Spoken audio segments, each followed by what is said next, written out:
एक 2 टॉपिक बाकी आहे ग्रीन हाऊसचे, लहान लहान टॉपिक आहे, त्यात संपून द्या आपण. Following points should be considered while constructing the solar greenhouse. Solar greenhouse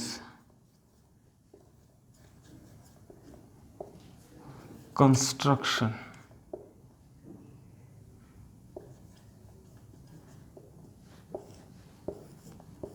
solar green house construction करताना काही पॉईंट कन्सिडर करायला लागतात.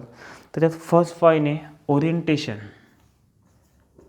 तुम्हाला दिसतंय का? एक मिनटं पाहून घेते मला. ओके, फर्स्ट पॉईंट आहे ओरिएंटेशन. ओरिएंटेशन मीन्स त्याची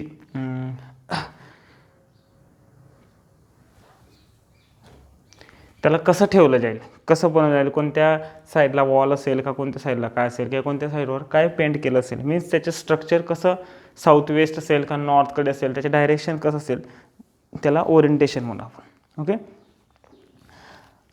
द अटॅच ग्रीन हाऊस याच्यामध्ये फर्स्ट पॉईंट जे बघितलं तुम्ही ओरिएंटेशनमध्ये, the attach greenhouse. Attach greenhouse कोणते? ज्याला लिव्हिंग रूम पण अटॅच होता आहे. एक ग्रीन हाऊस इथं असं तयार केला होता आपण आणि इकडं काय होता? लिव्हिंग रूम होता. Attach greenhouse. Okay, the attach greenhouse should build on to south facing wall with typical orientation angle. या अटॅच ग्रीन हाऊसला कसं साऊथ फेसिंग, याच्यात डायग्राम बिग्राम काही नाही, south facing wall with typical orientation angle. त्याची जे wall असेल ना ते साऊथला फेस असेल असं. ओके, सन ऑब्वियसली फ्रॉम ईस्टकडून वेस्टकडे जाईल, बट त्याचे थोडंसं डायरेक्शन, सन बघा एकदम स्ट्रेटली आपला सन घ्या, सन एक तर थोडासा इकडनं जातो, एक तर काही दिवसांत थोडंसं तुम्हाला सन इकडनं जाता दिसेल. ते due to what? Due to rotation of the अर्थमुळे तो एक अँगल मिळत असतो आपल्याला. त्याच्या इथं ओरिएंटेशन अँगल तुम्हाला घ्यावा लागेल. दुसरी गोष्ट त्याच्यात, such greenhouse will receive most available sunlight. का तसं घेतला? साऊथ फेसिंग घेतला आणि एक अँगल का घेतला आपण? Orientation angle. असं जर तुम्ही केलं तर जे रेडिएशन येतात, सनलाईट जे असेल, such greenhouse will receive, ते जे रिसीव्ह केले रेडिएशन रिसीव्ह करणार ग्रीन हाऊस हे जास्त असतात, जास्त सनलाईट रिसीव्ह केले जातात दॅन स्टँडिंग ग्रीन हाऊसपेक्षा. स्टँडिंग ग्रीन हाऊस एका डायरेक्टली शेतामध्ये किंवा सिंगल असेल, त्याला कोणतीही रूम अटॅच केलेली नसेल. स्टँडिंगपेक्षा याच्यात मग रेडिएशन अचिव्हमेंट म्हणण्यापेक्षा रेडिएशन रिसीव्ह जे केलं आहे अवेलेबिलिटी रेडिएशनची जास्त असेल अगर तुम्ही साऊथ फेसिंग घेतला तर. The south wall should be white painted. Okay, साऊथकडची जी वॉल असेल should be white painted, white कलरची पाहिजे. व्हाईटच का घेतला? कारण बेस रिफ्लॅक्टर आहे हा. रिफ्लॅक्टर म्हणजे काय? येणारे रेडिएशनला तो परत पाठवतो.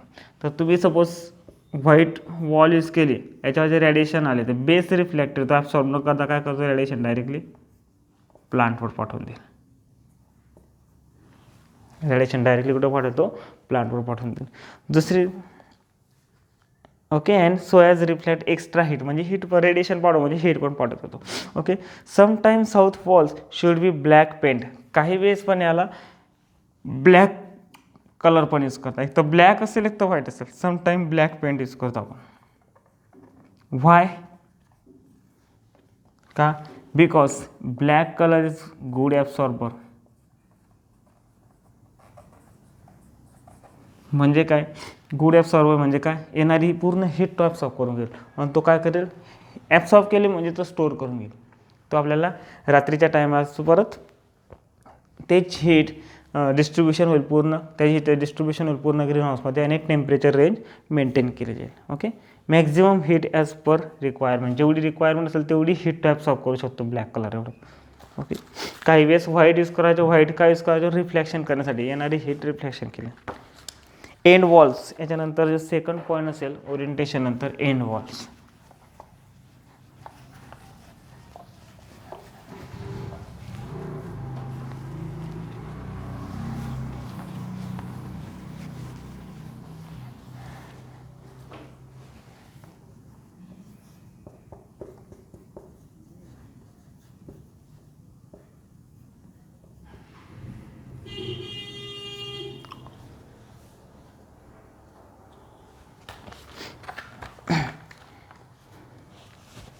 एंड वॉल्स मीन्स वॉल्स काय असतील तर वॉल्स बघा साऊथ ईस्ट और साऊथ वेस्ट, साऊथ ईस्ट और साऊथ वेस्ट ह्या वॉल्स म्हणजे सूर्य असा जाणार आहे आणि ह्या वॉल्स घेत तर त्या वॉल्स ज्या असतील शुड बी ऑलवेज बी ग्लॅच. कशा पाहिजे ग्लॅच. ग्लॅच म्हणजे काय चकाकीवाला एखादा मटेरियल पाहिजे, चमकणारा मटेरियल पाहिजे जेणेकरून रेडिएशन परत रिफ्लॅक्शन होते, चकाकीवाला मटेरियल पाहिजे. दुसरी गोष्ट the east west wall, east west okay ही जी वॉल असेल अशी शुड बी इन्सुलेटेड. कशी पाहिजे ती इन्सुलेटेड. ही वॉल इन्सुलेटेड का पाहिजे कारण सूर्य असा जाणार आहे त्या वॉलच्या वरून बरोबर ईस्ट पासून वेस्टपर्यंतची वॉल.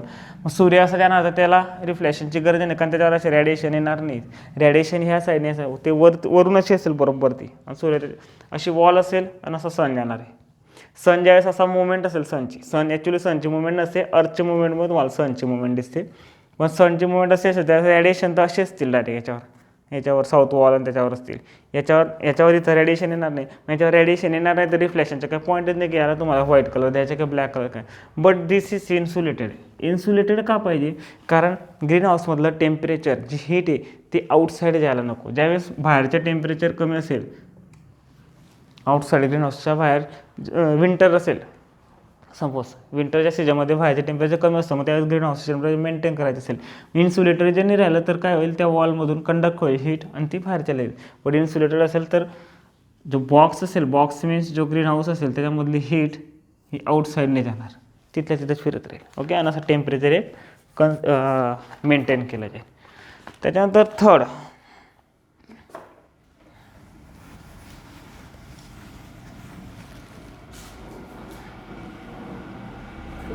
थर्ड जी गोष्ट आहे ती म्हणजे साईट.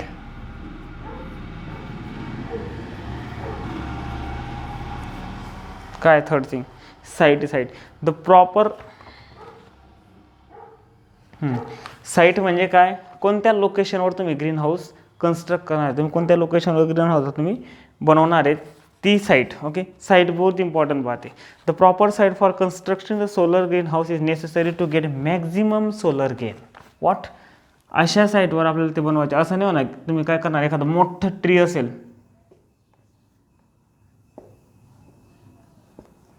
आणि तुम्ही ग्रीन हाऊस इथं बिल्ड करून दिलं ट्रीच्या खाली तर काय होईल सन ज्यावेळेस इकडं असेल इथं असेल त्याच्यावर ऊन येणार नाही तुम्हाला रेडिएशन भेटणार नाही. म्हणून साईट इज इम्पॉर्टंट. साईट ही मोकळ्या मैदानामध्ये असायला पाहिजे. दुसरी गोष्ट मोकळ्या मैदानामध्ये असायला पाहिजे की जेणेकरून we get maximum solar gain. What solar gain काय असेल मॅक्स असेल.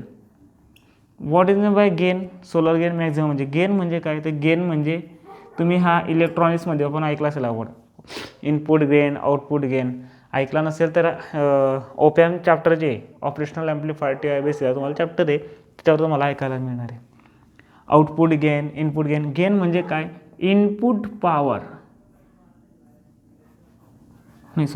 आउटपुट पॉवर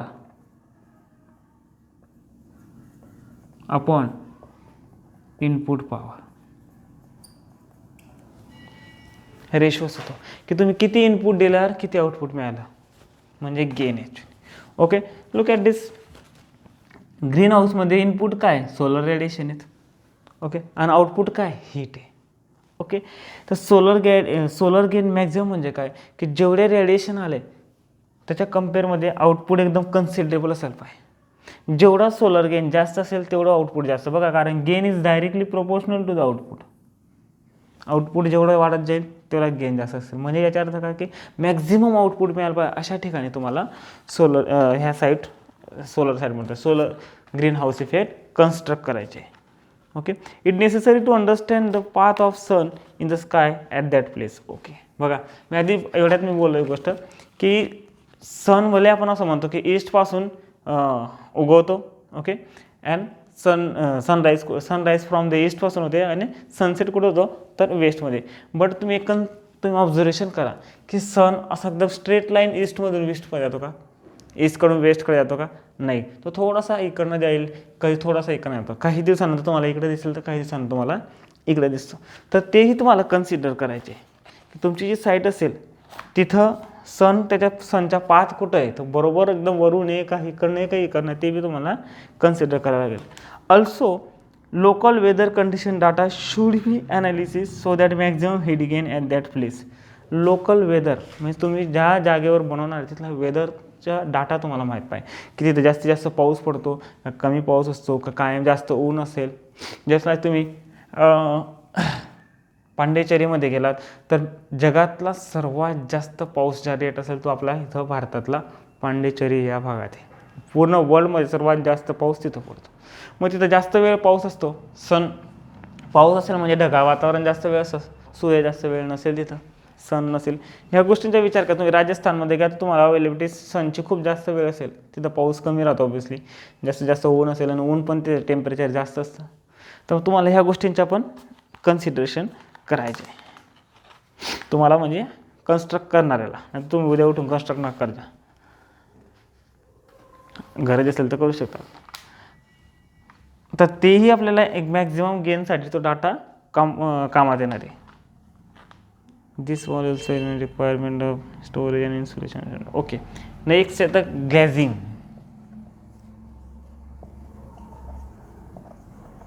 ग्लॅझिंग म्हणजे काय, तर तेच हे जे शेड आहे, हे जे वरचे शेड आहे जिथून रेडिएशन एंटर करणार आहे, हे ग्लॅझिंग म्हटलं आहे. याला डबल ग्लॅझिंग काय सिंगल ग्लॅझिंग म्हणू शकतो आपण.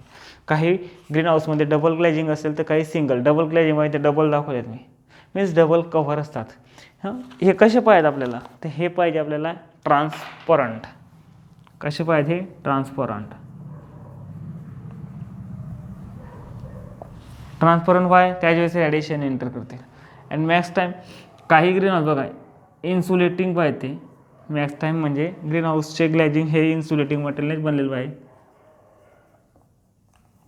इन्सुलेटिंग व्हाय, एकदा रेडिएशनमध्ये आले का त्यांचे हीटमध्ये कन्वर्शन, हीट आउटसाईड जायला नको म्हणून ते इन्सुलेटिंग पाहिजे. दुसरी गोष्ट, काही ग्रीन हाऊसचे जे ग्लॅझिंग असतात ते इन्सुलेटिंग असतात, पण त्यांच्या म्हणजे आपल्यावर असेल त्यांना की त्यांना ठेवायचे की नाही ठेवायचे. मीन्स एक सिस्टम बनवलेलं असते की तुम्ही त्यांना रिमूव्ह पण करू शकतात वेळ आल्यावर आणि तुम्ही त्यांना परत लावू पण शकतात.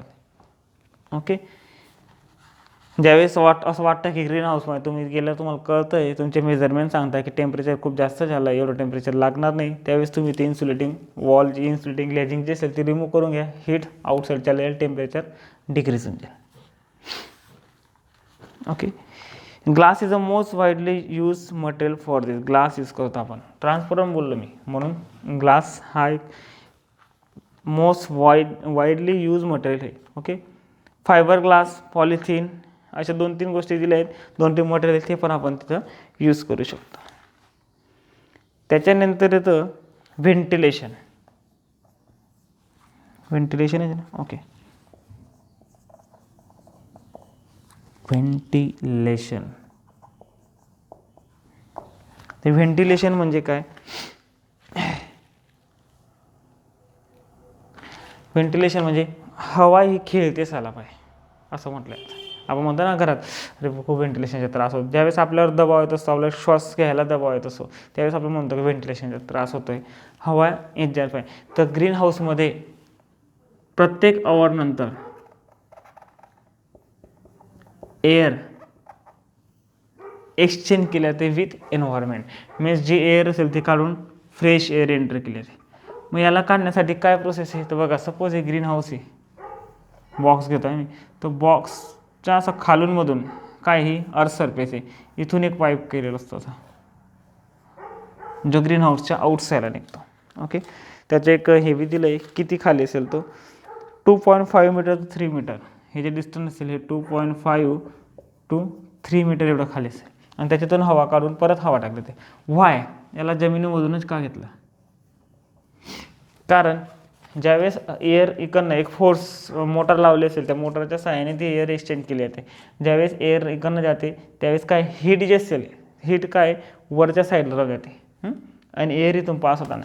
आता इथलं जे टेम्परेचर जर बघितलं तुम्ही, अर्थचे टेम्परेचर उन्हाळ्यात बघा, म्हणजे समर सीजनमध्ये बघा किंवा विंटरमध्ये बघा, ते टेम्परेचर अर्थच्या खाली गेलं तुम्ही सेम टेम्परेचर मिळेल तुम्हाला, त्याच्यामध्ये जास्त चेंज नाही दिसणार, चेंज नसतो. वरती कितीही जास्त हाय टेम्परेचर असेल, इथलं टेम्परेचर काहीतरी एक रेंजवर मेंटेन केलेलं असतं ते. बाय नेचर येते मेंटेन केलं. तर बघा ज्यावेळेस खूप हाय टेम्परेचर बाहेर, मी कमी टेम्परेचर मेंटेन केलं, मी एअर ज्यावेळेस इकडनं येईल तर मी जे डायरेक्ट वरून जे ती एअर पास आउट करून दिली असती आणि इकडनं दुसरी एअर एंट्री करून दिली असती, तर काय झालं असतं, या इथून हीट एंटर केली असती, बाहेरचं खूप जास्त हीट आहे तर ती हीट एंटर केली असती, याचे टेम्परेचर वाढून जातं. पण जमिनीमधून ज्यावेळेस ती एअर जाईल त्यावेळेस इथलं टेम्परेचर तर जास्त नाही, इथलं टेम्परेचर खूप जास्त, पण इथलं टेम्परेचर जास्त नाही. म्हणजे ते एअरच्या पास होताना तुम्हाला ग्रीन हाऊसच्या टेम्परेचरवर, ग्रीन हाऊसच्या इनसाईडच्या टेम्परेचरवर काही इफेक्ट होणार नाही. ओके, अशा प्रकारे याला व्हेंटिलेशन केलं जातं, ग्राउंडमधून व्हेंटिलेशन केलं जातं. आणि हे गरजेचं आहे, हे व्हेंटिलेशन का गरजेचं आहे, कारण एअर एक्सचेंज केली नाही तर तुमचे जे प्लॅन्ट्स असतात याच्यामध्ये ठेवलेले ते खराब होण्याची शक्यता असते. ओके, इन्क्रीजिंग सोलर गेन, आधीच बोललो मी की solar gain obviously important. Solar बघा, जिथं जिथं तुम्ही काही इनपुट देत आहे आणि आउटपुट हवं आहे तिथं गेन हा वर्ड खूप इम्पॉर्टंट असतं. गेन जेवढा जास्त तेवढं तुम्ही आउटपुट जास्त घेणार आहे with respect to input. Okay, with respect to काय, इनपुट.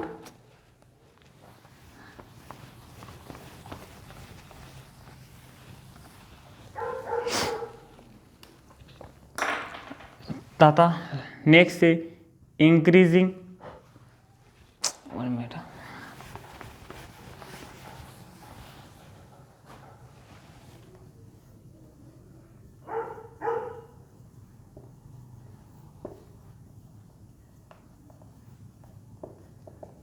मग गेन कसं इन्क्रीज करणार मी, इन शॉर्ट इनडायरेक्टली बघितलं तर आउटपुट कसं इन्क्रीज करणार with respect to input. The solar gain can be increase by many ways, number of ways. One method काय त्याची, is to be provide exterior insulating shelter which reduce the heat loss.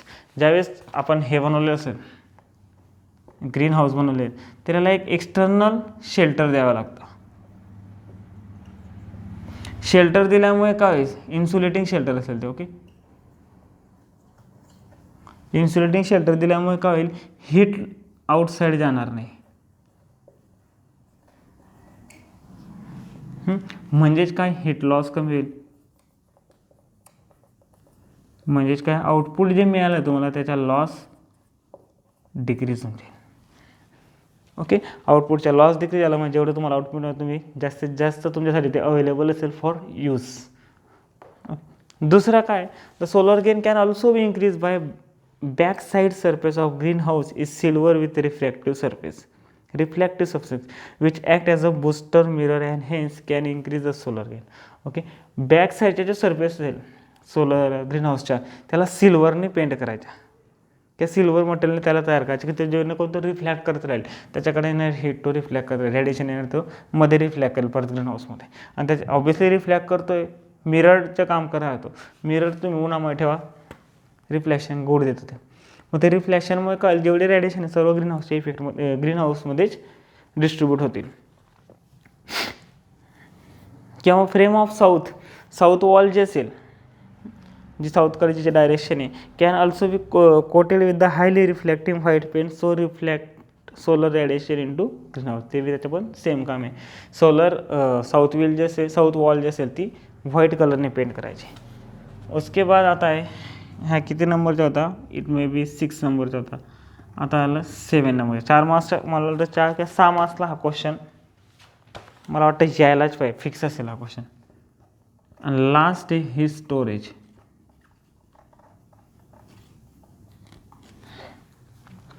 Thermal mass to store solar. आता okay, ही स्टोरेजसाठी काय, ही storage का करायला लागते, कारण ॲट नाईट टाईम ज्यावेळेस टेम्परेचर फॉल होतं त्यावेळेस तुम्हाला ती हीट यूज करता यायला म्हणून तुम्हाला स्टोरेज करावं लागते. त्याच्यासाठी thermal mass to store the solar heat later use the prime importance for solar green. Thermal mass म्हणजे ब्रिक्स आणि त्याचे असतील स्टोन ब्रिक्स हे ठेवलेले असतात. सोलर तुम्ही जे पाहिलं एका ठिकाणी तर तुम्हाला दिसेल की सोलर ग्रीन हाऊसमध्ये ना खाली दगडं पडलेलं असतात, त्याचं काय करतात, हे हीट ॲब्सॉर्ब करून घेतात. एखादा तुम्ही स्टोन घ्या, एखादा दगड घ्या, त्याला गरम करा, तो खूप वेळपर्यंत गरम असतो, कारण त्याच्यामध्ये ना हीट स्टोअर होऊन जाते, धरून ठेवतो तो हीटला, लगेच नाही रिफ्लॅक्ट करत. मग तसे दगड ठेवले असतात, ज्यावेळेस दिवसात त्याच्यावर रेडिएशन पडतात ते काय करतात, हीट स्टोअर करून घेतात आणि रात्री तीच हीट मग सोलर ग्रीन हाऊसमध्ये डिस्ट्रीब्यूट होत असते. अजून दुसरं बघितलं तर वॉल्स, फ्लोअर, हा ग्रोईंग बेड्स ते जे सफिशियंट आहे ते यूज केलं जातात. दगडं विंटरकडे बघितलं तर विंटर सनशाईनमध्ये बघितलं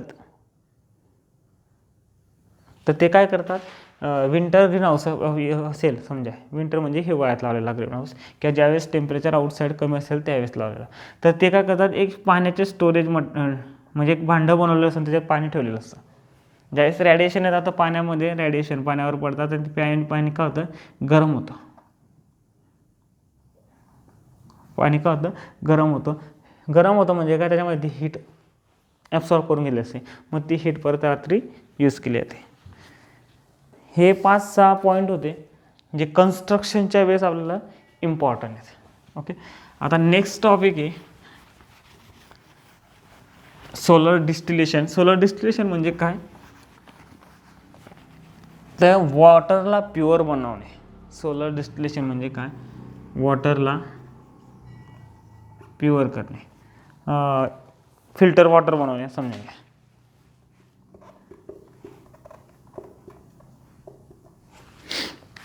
बघा काही लोकेशनवर तुम्ही बघितलं, just like sea level, sea असेल, जेव्हा समुद्र असेल, समुद्राच्या बीच जेवण तिकडे जे बघितलं तिथं जे पाणी असेल ना ते ना साल्टी असते. वॉट, साल्ट असेल त्याच्यामध्ये, हे तर तुम्हाला माहिती असेल. मग हे पाणी ड्रिंक करायला not be safe for drinking. आपल्याला ते ड्रिंक नाही करत, आपण ड्रिंक करायला ते काही कामाचे नाही ते पाणी.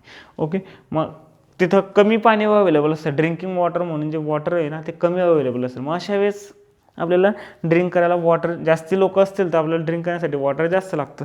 मग त्याच्यासाठी सोलर डिस्टिलेशन यूज करतं. याच्यासाठी काय आहे,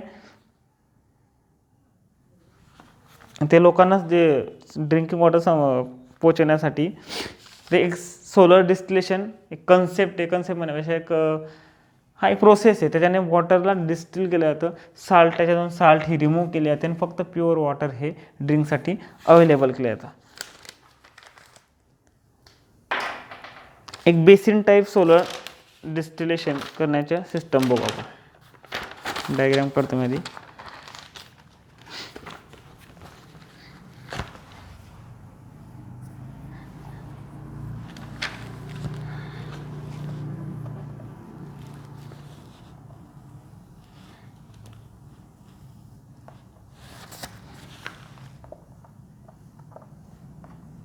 एकदम साध आणि सिम्पल प्रोसेस आहे एकदम, आणि साधं सिम्पल डायग्राम पण येते.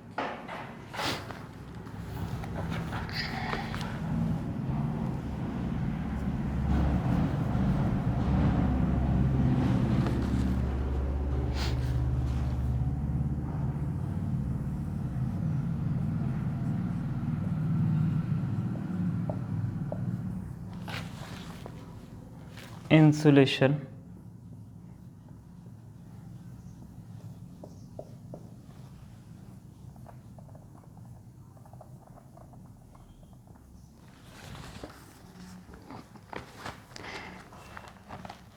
ब्रॅकिश वॉटर, ब्रॅकिश वॉटर पण म्हणतात, काय सॅलिन वॉटर म्हणतात त्याला.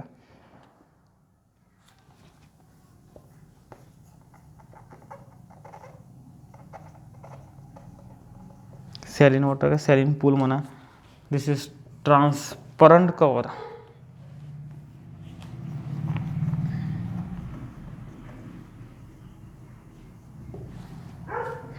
Basin with black inner.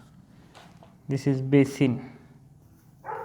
Basin म्हणजे आपण यूज करतो तसंच बेसिक. बेसिन म्हणजे काय, एक पॉट असेल त्याच्यामुळे तुम्ही पाणी किंवा काही भरू शकता, असं बेसिन.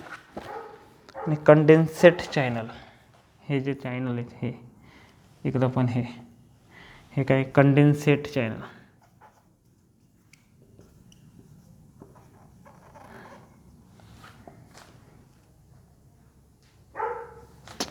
सॉरी,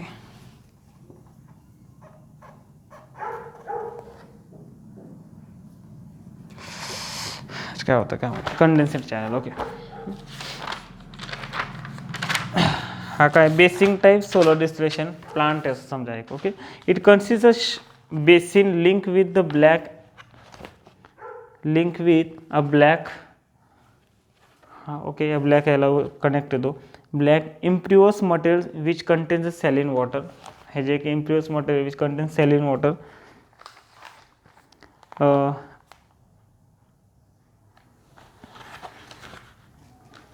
ओके, याच्यात काय होतं, हा ट्रान्सपरंट कवर आहे. ओके, रेडिएशन असे येतील, सनचे रेडिएशन असे येतील. हे रेडिएशन ट्रान्सफर कवरमध्ये रेडिएट होऊन डायरेक्ट तुम्हाला या प्लेटवर येताना दिसेल. ही जी प्लेट असते ही खालची ही ब्लॅक कवर असेल. ब्लॅकमध्ये काय होतं, ते रेडिएशनला ॲब्सॉर्ब करतं आणि रेडिएशन बिकम्स काय होईल, रेडिएशन बिकम्स हीटमध्ये कन्वर्शन होते. ओके, ते हीट कन्वर्शन हे पाणी जे असेल काय होईल, हे गरम व्हायला लागेल. ह्याच्यामध्ये काय काही प्रमाणात साल्ट आहे, सॅलिन वॉटर आहे, खराब पाणी म्हणजे त्याला आपण प्युअर पाणी बनवायचा ट्राय करतोय. तर इथून ज्यावेळेस हे गरम होईल, गरम झाल्यामुळे काय होतील, वेपर तयार होतील. त्याच्या वेपर्स तयार होतील, त्या कुठे जातील, वरती जातील. आता वेपर्स जे नॉट रेडिएशन किती ट्रान्सफर कवरमध्ये बाहेर नाही येतील, ते काय होतील, ह्या कवरवर इथं येऊन टच होऊन त्यांच्या, आपण बघा तुम्ही एखादा प्रेशर कुकर एखादी भाजी करता क्या करतात, तुम्ही असा एखाद दूध ज्यावेळेस आपण दूध गरम करतो त्यावेळेस ना तुम्ही काय करा, दूध गरम करत असताना ज्यावेळेस वाफ निघते, वेपर्स येतात, तुम्ही हात असं ठेवा, तुमच्या हातावर पाणी चिपकलेलं दिसतं. काय दिसतं, म्हणजे काय होतं, ते वेपर्स जे असतात ना ते तुमच्या हातावर येऊन कंडेन्सेट होऊन जातात. त्यांचे टेम्परेचर कमी होतं आणि ते कंडेन्सेट, ते वेपर्सचं परत पाण्यामध्ये लिक्विडमध्ये कन्वर्शन होतं. सेम इथून वेपर इथं आल्यावर काय होईल, परत लिक्विडमध्ये कन्वर्शन. लिक्विडमध्ये कन्वर्शन हे पाणी याला असं अलॉंग फ्लो होत इथं कलेक्शन होईल त्या पाण्याच्या. त्या पाण्यामध्ये घाण, साल्ट हे नसेल, ते काय असेल, pure water and that's can be use for drinking. एकदम साधं सिम्पल आहे, काहीच नव्हतं त्याच्यात एवढं. आउटपुटची जी कॅपॅसिटी बघितली तुम्ही तर 3 लिटर पर मीटर स्क्वेअर एवढं जर घेतलं तुम्ही तर 3 लिटर पाणी मिळतं तुम्हाला. ओके, आता जे या स्थिती बघितलं, number of basin type solar still plant having areas greater than 100 meter per square आहे. 100 मीटर स्क्वेअर एवढा एरियामध्ये बनवले जातात सध्याचे ग्रीनहाऊस. मोठे ग्रीनहाऊस म्हणतोय, डिस्टिलेशन पॉवर प्लॅन्ट हे मोठे असतात. 100 मीटर स्क्वेअर एवढं बघा, 3 लिटर पर मीटर स्क्वेअर, एका मीटर स्क्वेअर म्हणून 3 लिटर पाणी येतं. तर 100मध्ये किती, 300 लिटर पाणी आपल्याला प्युअर वॉटर अवेलेबल असू शकतं. ओके, इंडियामध्ये बघितलं तर या प्लॅनची capacity 5000 litre per a day एवढी. एका सिंगल ऑपरेशनमधून एका दिवसात इंडियामध्ये 5000 लिटर एवढं प्युअर पाणी डिस्टिलेशन पॉवर प्लॅन्टने मिळतं आहे सध्या तरी. ओके, याच्यानंतर हे फोटोव्होल्टाईक सिस्टम, ते उद्या पाहू.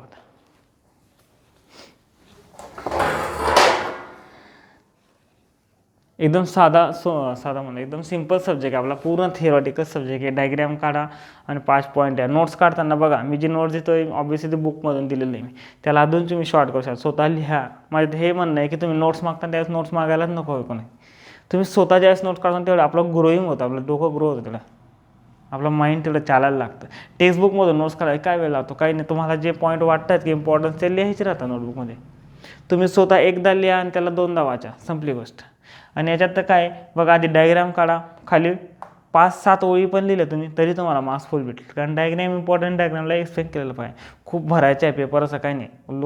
पोरं काय कसं होतं की थिअरॉटिकल पेपर आहे देत जाणार, आणि ते तसं नाही करायचं. एकदम 4 मार्क्सचा क्वेश्चन असेल, 2 मार्क्स हे डायग्रामला असतात, आणि 2 मार्क्ससाठी किती 4 ओळी लिहायच्या, मला अर्धा मार्क्स फॉर 1 लाईन. 4-5 ओळी लिहा, 2 मार्क्स मिळतात. 4 मार्क्स आउट ऑफ मार्क्स मला एका क्वेश्चनमध्ये भेटू शकतात. तर ठीक आहे, आता उद्या बघू आपण.